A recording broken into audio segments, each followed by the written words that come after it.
What's up, YouTube? Coming at you with my first gun review. This is my Sig P220 Combat. I am at work, so I am armed, and here's what I carry it in. This is my Milt Sparks Versamax 2 holster. I will do a full review on this holster at some point.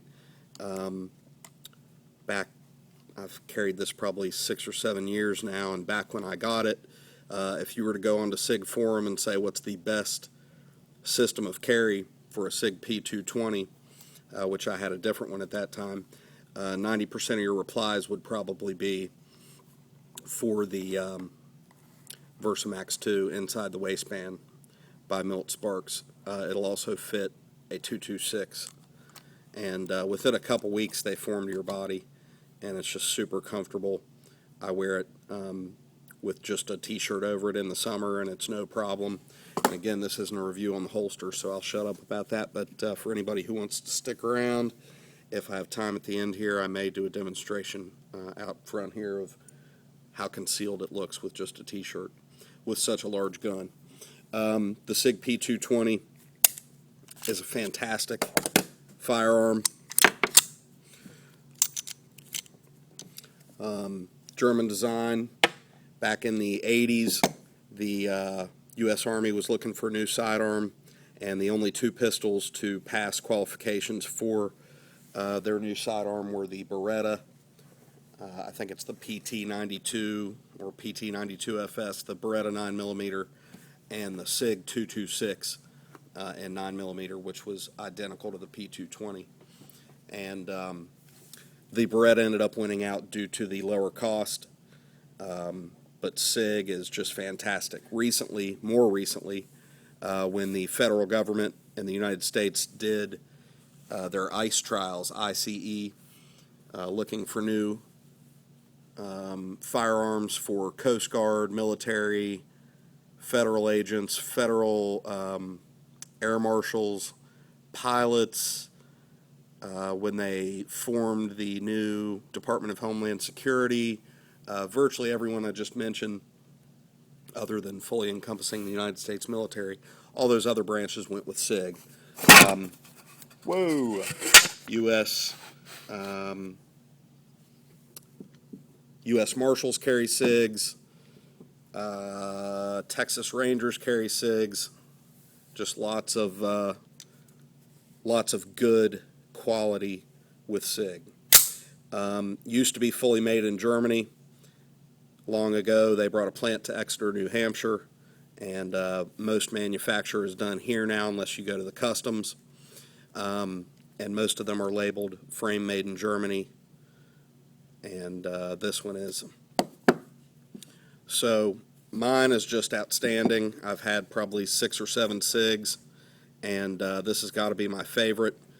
I've owned Glocks in the past, and I always like the aspect of not having to clean the Glock as much, being able to sweat on it, get it dirty, not worry about rust.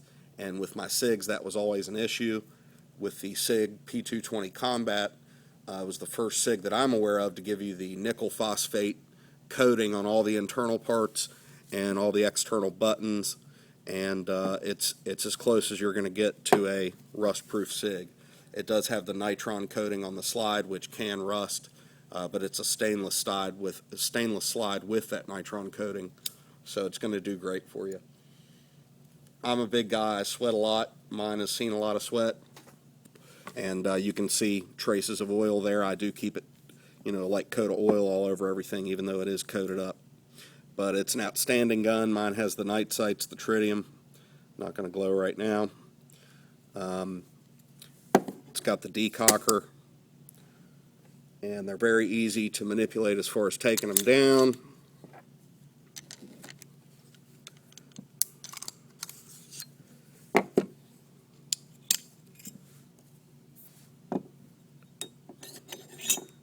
And that's that. Your Sig is apart, no tools, field strip, ready to clean. I have never taken a Sig further down than that. You can very easily with just a couple tools.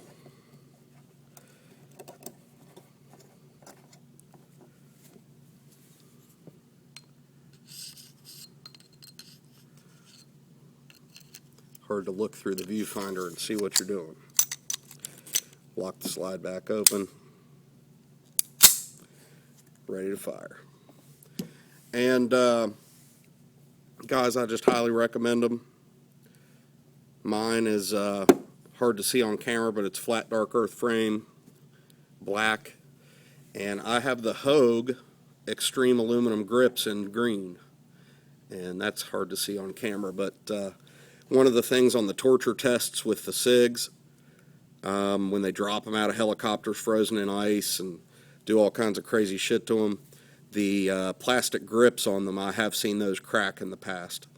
And there was a great torture test on YouTube, used to be, and I hope it's still there, where they drag these things behind trucks, drop them out of helicopters in ice, run over them with tractors, everything you can think of to torture a firearm.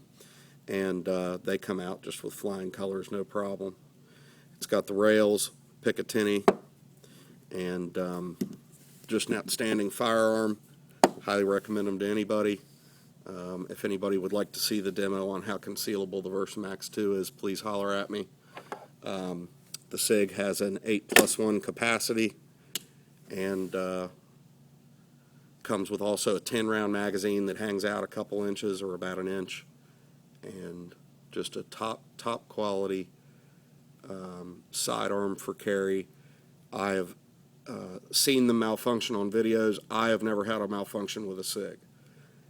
Any machine can malfunction, any gun can malfunction. I've had 2 revolvers malfunction. So you want to get the best quality you can afford when it comes to a gun. If you can afford a SIG, get a SIG. You will not be disappointed. I had a Glock, was my first firearm, a Glock 19 9mm when I was 18. And I shot that gun for at least 2 years, quite a bit, and was just convinced I needed to continue to practice to get better with that gun. But I shot my buddy's SIG one day and shot better than I had ever shot with my Glock. And it was the SIG combination of the weight, balance, trigger, everything. If you don't like your Glock trigger, if you don't shoot your Glock well, try a SIG. You will not be disappointed. And if anybody would like to ask any questions, I'm always available. Holler at me, and please sub, guys. Thanks a bunch.